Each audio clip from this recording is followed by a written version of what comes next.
Price Lord. எல்லாம் சந்தோஷமாக இருக்கிறீங்களா? பிரியமானவர்களே, இன்றைக்கும் நம்ம வேதத்திலிருந்து ஒரு வசனத்தை தியானிப்போம். நீதிமொழிகள் 13:12 வசனம் இப்படியாய் சொல்கிறது, நெடுகாலமாய் காத்திருத்த இருதயத்தை இளைக்க பண்ணும், விரும்பினது வரும்போதோ ஜீவ விருட்சத்தை போல் இருக்கும்.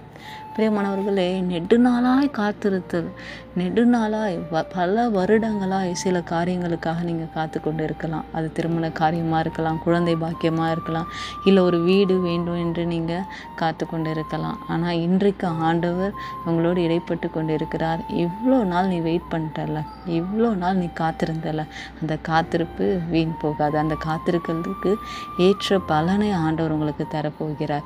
நீங்கள் விசுவாசித்து ஆண்டவர் சமூகத்தில் நீங்கள் கேட்கும்போது நிச்சயமாகவே ஆண்டவர் அந்த காரியம், எந்த காரியத்திற்காக இத்தனை வருடங்கள் நீங்கள் காத்து கொண்டு இருக்கிறீங்களோ அந்த காரியத்தில் ஆண்டவர் உங்களுக்கு ஒரு இளைப்பாறுதல் தரப்போகிறார். ஜெபிப்போமா? அன்பின் ஆண்டவரே, இன்றைக்கும் தகப்பனே, என்னோடு இந்த யூடியூப் மூலமாக இணைந்திருக்க ஒவ்வொரு பிள்ளைகளையும் இந்த கருத்தில் ஒப்பு கொடுக்குற ராஜா. நெடுநாளாய் காத்திருக்கிறாங்க அப்பா, பல வருடங்களாய் ஆண்டவரே அப்பா குழந்தை பாக்கியத்திற்காக காத்து கொண்டு இருக்கிறாங்க அப்பா. என் தேவனே, அவர்கள் எந்த காரியத்திற்காக காத்து கொண்டு இருக்கிறார்களோ இப்பொழுது அப்பா என்னோடு ஜெபிக்கும் போது அந்த காரியத்தில் அவங்களுக்கு நீர் பதிலை தரும்படியாய் ஜெபிக்கிறோம் அப்பா.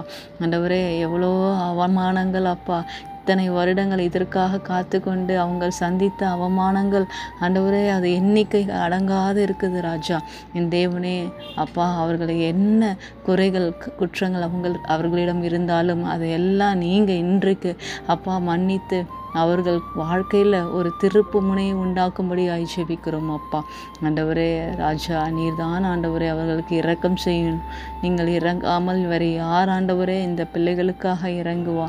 என் தேவனே அப்பா, ஒரு விசையாய் மனது உருக்கத்தின் தேவன், நீர் இறங்கி அப்பா அந்த நெடுநாளாய் காத்திருக்கிற காத்திருப்புக்கு நீர் பதில் தரும்படியாய் ஜெபிக்கிறோம் அப்பா. கண்ணீரோடு விதைக்கிற பிள்ளைகளை பாருங்க ஆண்டவரே அப்பா. அந்த குழந்தை இல்லாத அவர்கள் படுகிறப்பா அப்பா, குழந்தை இல்லாத அவர்கள் படுகிற பாடுகள் ஆண்டவரை நீர் அறிந்திருக்கிறீர் அப்பா. ஆண்டவரே, 16 வருடம் கழித்து ஒரு குழந்தை கிடைக்கும்போது அப்பா அந்த தாயோட உள்ளம் எப்படி மகிழும் ஆண்டவரே. என் தேவனே, அந்த பட்ட அவமானங்கள் நிந்தைகள் எல்லாம் ஒரு நொடி பொழுதில் மறைந்து போகும் அப்பா. தேவனே அப்பா, இவர் ரொம்ப நாளாக வாடகை வீட்டில் இருக்கிறாங்க அப்பா. ஆண்டவரே, வாடகை கொடுக்க முடியலப்பா, எனக்கு ஒரு சொந்த வீடு கிடைக்காதா என்று ஏங்கி கொண்டிருக்கிற பிள்ளைகளுக்கு ஒரு சொந்த வீட்டை நீர் தரும்படி ஜெபிக்கிறோம் அப்பா.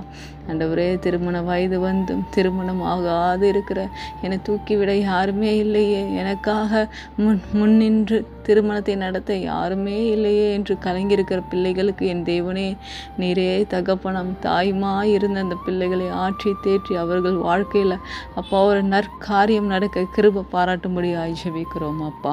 தேவாவியானவருடைய கரம் இருப்பதாக என்னோடு இணைந்து ஜெபித்த ஒவ்வொரு பிள்ளைகளும் ஆசீர்வதிங்க ஆண்டவர். எல்லா துதி கன மகிமையும் ஒருவருக்கே செலுத்துகிறோம். மீட்பரும் இரட்சகருமான இயேசுவின் நாமத்தால் ஜெபிக்கிறோம் ஜீவனுள்ள நல்ல பிதாவே, ஆமென். God bless you all. கலங்காதீங்க, ஆண்டவர் நிச்சயமாகவே உங்களுக்கு நெடுநாளாய் காத்திருந்த காத்திருப்புக்கு பதில் தரப்போகிறார். விசுவாசிங்க. God bless you. Stay blessed.